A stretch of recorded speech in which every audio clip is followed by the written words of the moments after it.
The laugh landed first. My mother's laugh. Light, careless, final. "You can't do anything," she said, like she was stating the weather. The room still smelled like wedding flowers and spilled soda. My brother's tux jacket hung over a chair like a shed skin. I stood there with my phone in my hand, my banking app frozen open, the number burned into my retinas. Negative $8,417.63. Not missing. Taken. My fingers trembled, not from shock, but from the effort of holding myself still. I reached into my bag, slowly, deliberately. "Don't worry about what happens next," I said. They laughed harder. Then the noise hit, heavy, official, impossible to ignore, the kind of sound that doesn't ask permission, the kind that rearranges futures. The front door rattled in its frame, and that's when they saw who entered next. I didn't always know my family could do this to me. I used to believe in shared blood, meaning shared limits. I believed in loyalty as an unspoken contract. I believed that when I stepped up, they'd remember. When my brother got engaged, I paid without being asked. Venue deposit, catering overages, a custom suit when his credit card declined. Every transfer came with a quiet smile and a thank you that never quite reached his eyes. Mom called me her reliable one. What she meant was extractable. I told myself it was temporary, that family settles balances eventually, that love has a memory. It doesn't. It has a receipt. The first sign was small, a notification delay, a transaction pending longer than it should have. I noticed it the way you notice a stranger standing too close, instinct first, logic later. Then patterns emerged. Withdrawals timed for when I was busy, transfers routed through accounts with familiar names attached. My mother's maiden name appeared once, like a fingerprint accidentally left behind. I didn't confront them, I watched. I learned how often my brother logged into my old laptop, the one I'd given him years ago. I learned my mother still knew the answers to my security questions because she'd helped me set them up when I was younger. First pet, first school, favorite cousin, family trivia, weaponized. The day the wedding ended, they took the rest, 8.4K, clean, confident, as if daring me to react. And for a moment, I almost did. But anger is loud, and loud people warn their enemies, so I went quiet.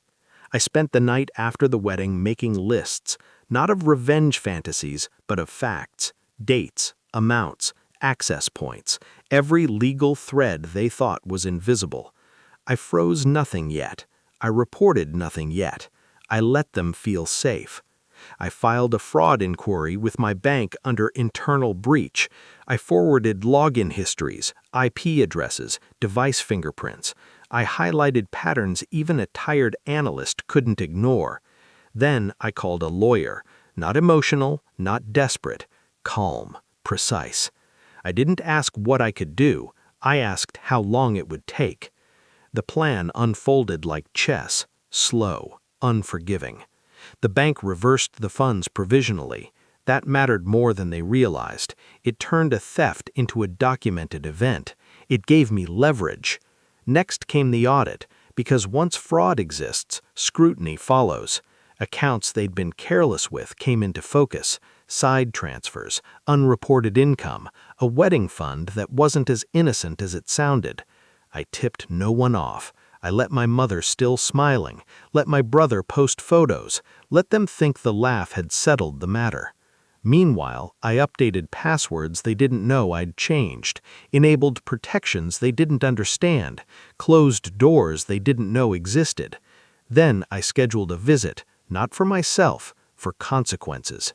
Which brings me back to the living room, to my mother's laughter echoing off the walls she thought were unbreakable. The door slammed open. Not police, not yet. Bank investigators, legal representatives. 2 men and a woman carrying folders heavy enough to bend wrists. Calm faces, no drama. The most dangerous kind of people. My mother stood up too fast. My brother swore once quietly. The woman spoke first. We are here regarding unauthorized transfers and associated financial discrepancies." Silence thickened. The laugh evaporated. I sat down. They started explaining things slowly, carefully, how provisional credits work, how audits expand, how access equals responsibility, how intent doesn't matter when patterns exist. My mother tried to interrupt. The woman didn't let her. My brother looked at me like I'd become someone else. He was right. The confrontation wasn't loud. It didn't need to be. They didn't shout when the words account freeze were mentioned. They didn't cry when timelines were laid out. They just shrank, inch by inch, as the story they'd told themselves collapsed.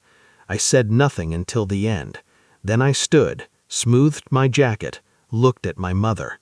"You were right," I said softly. "I couldn't do anything." She blinked. "But they can." I walked out before the questions started.